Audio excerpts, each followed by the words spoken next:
mag-secret file ay ilike mo muna ang video na to at mag-subscribe na sa aming YouTube channel. Don't forget to click the notification bell para hindi ka nahuhuli sa latest episode ng DJ Rocky's Secret Files.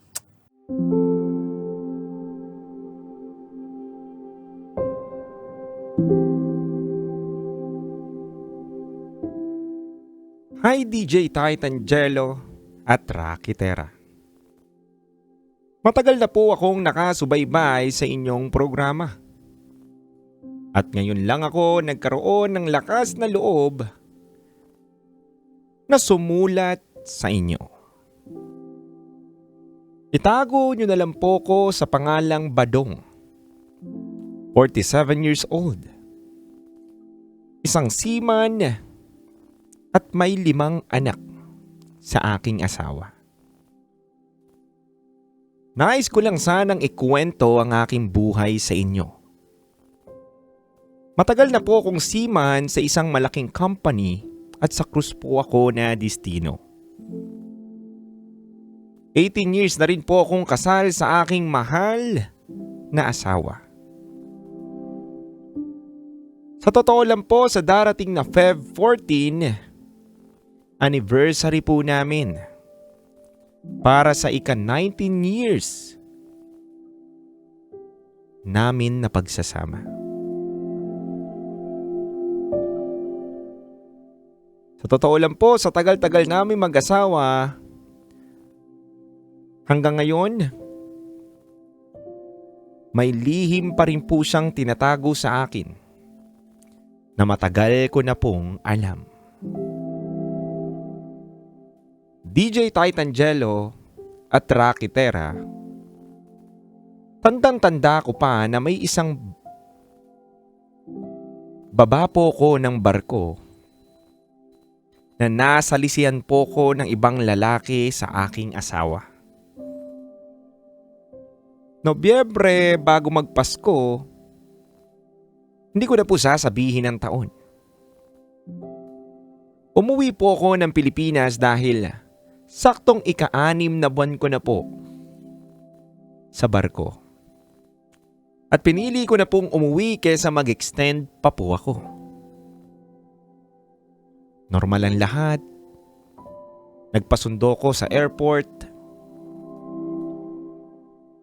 Kasama ng aking asawa ang mahal kong pamilya. Lahat sila ay sumundo sa akin. Kitang-kita ko ang saya ng aming panganay na anak at pangalawa kong anak. Lagi nilang sambit sa akin noong araw na yon, "Di, thank you. Dahil magpapasko tayo ng sama-sama."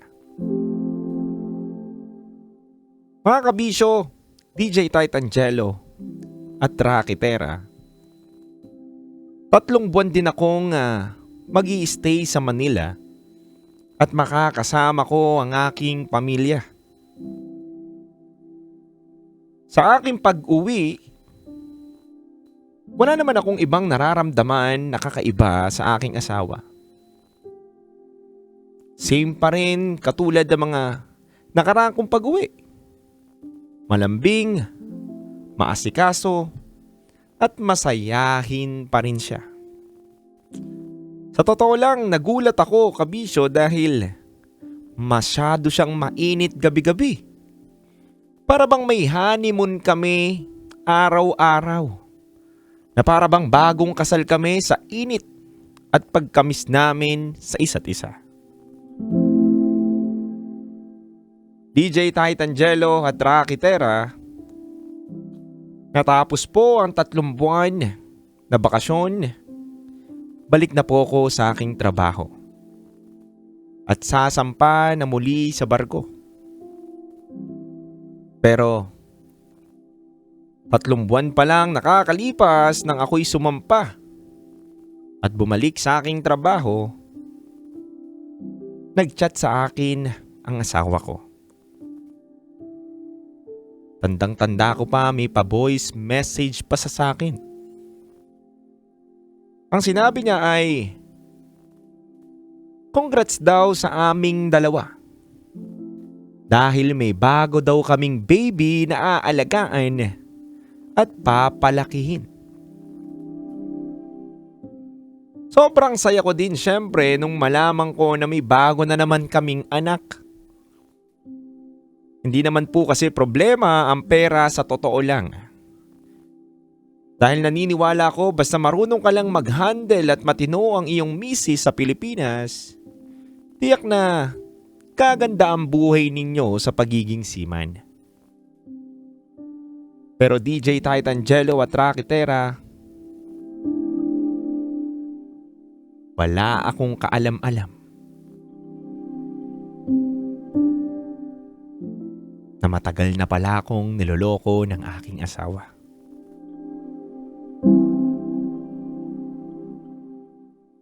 Hindi lang pala isang taon, kung hindi maraming taon na po pala. Dahil tuwing sasampa ako ng barko, may ibang sasampa po pala sa kanya.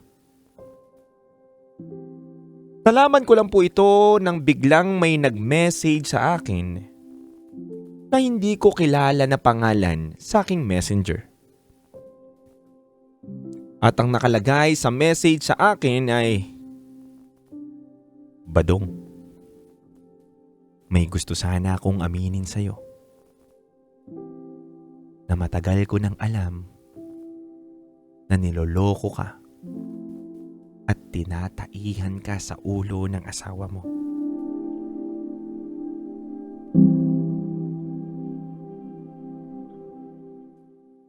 Habang binabasa ko po ang detalyadong kwento ng taong nag-message sa akin,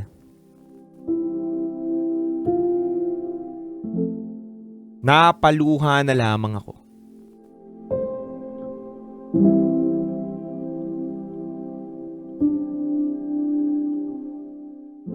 Sobrang sakit sa akin mga kabisyo na malaman ko sa kabila ng paghihirap ko at pagtitiis ko sa barko,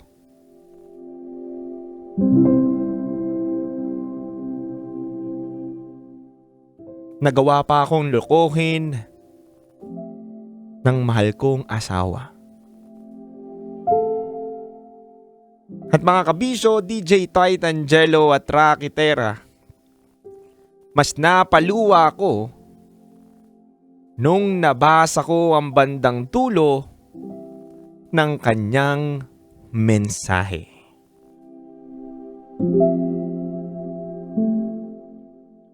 At ang nakalagay sa message sa akin sa messenger, "Badong, may gusto sana akong aminin sa'yo na matagal ko nang alam na niloloko ka at tinataihan ka sa ulo ng asawa mo. Pasensya ka na kung sa pagkakataon na ito, sa akin mo pa malalaman ang kalokohan ng asawa mo." At habang binabasa ko ang detalyadong kwento ng taong nag-message sa akin na hindi ko kilala kung sino ito, napaluwa ako sa nabasa ko sa bandang dulo ng kanyang mensahe. DJ Titangelo at Rocky Terra, naiyak ako sa nabasa kong mensahe na pinadala sa akin dahil sa dulo ng mensahe ay hindi ko daw tunay na anak yung dinadalang bata ni Mrs.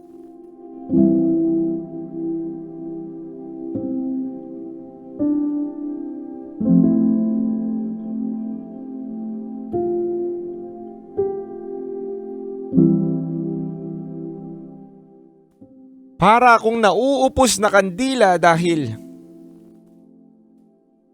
lahat ginawa ko para mabigyan na maayos at magandang buhay ang pamilya ko, pero ganito ang malalaman ko na balita. DJ Titan Jello at Rocky Terra. Bago po ako nagdesisyon ng aking mga magiging hakbang,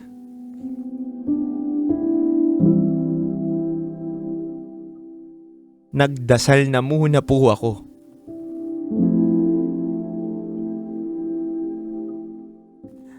At tinanong ko ang sarili ko,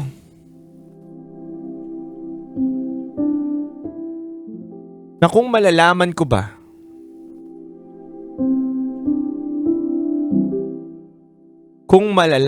ba na hindi sa akin yung bata,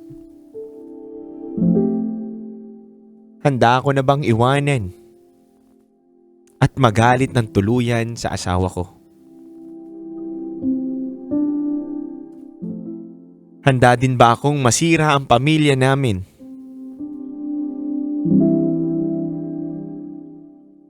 Mga kabisyo, DJ Titan Jello at Rocky Terra,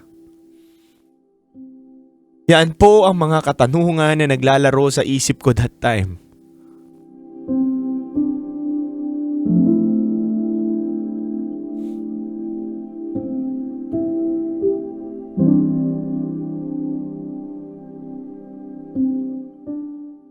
DJ Titan Jello at DJ Rocky Terra, sa totoo lang tinatanong ko yung sarili ko. Kasalanan ko ba kung bakit nagawa ito ng asawa ko? Nagawa ng asawa ko na lokohin ako. Marami ba akong pagkukulang na oras sa kanya? Marami bang panahon ang nasayang nang hindi kami magkasama at nagtatrabaho ako dito sa barko? Sa totoo lang, hindi ko kaya maghalit sa kanya, mga kabisyo.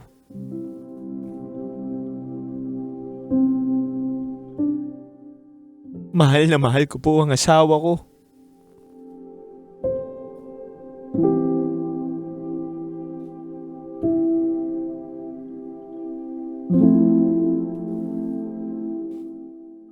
DJ Titan Jello at DJ Rocky Terra, matagal na po itong pangyayari na to sa buhay ko.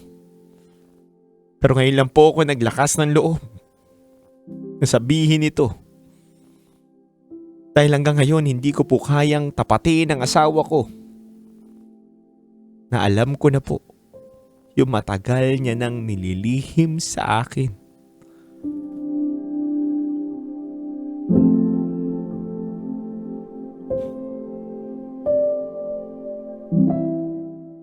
DJ Titan Jello at DJ Rocky Terra, sa totoo lang, simula nung nalaman ko yun at napag-isipan na wag na lang sabihin sa asawa ko na alam ko na ang katotohanan, nagdasal ako na sana siya mismo ang magkaroon ng lakas ng loob na magsabi sa akin.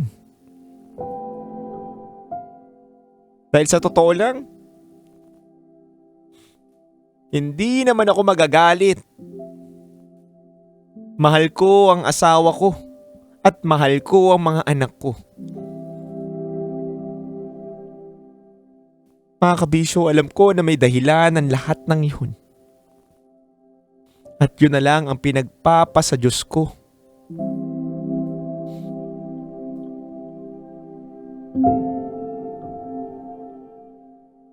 DJ Titan Jello at Rocky Terra,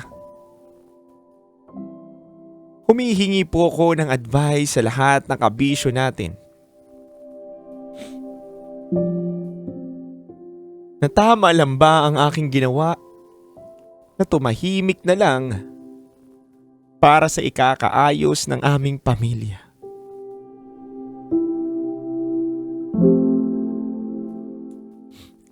At tuluyan ko na lang bang aakuin ang batang hindi po sa akin.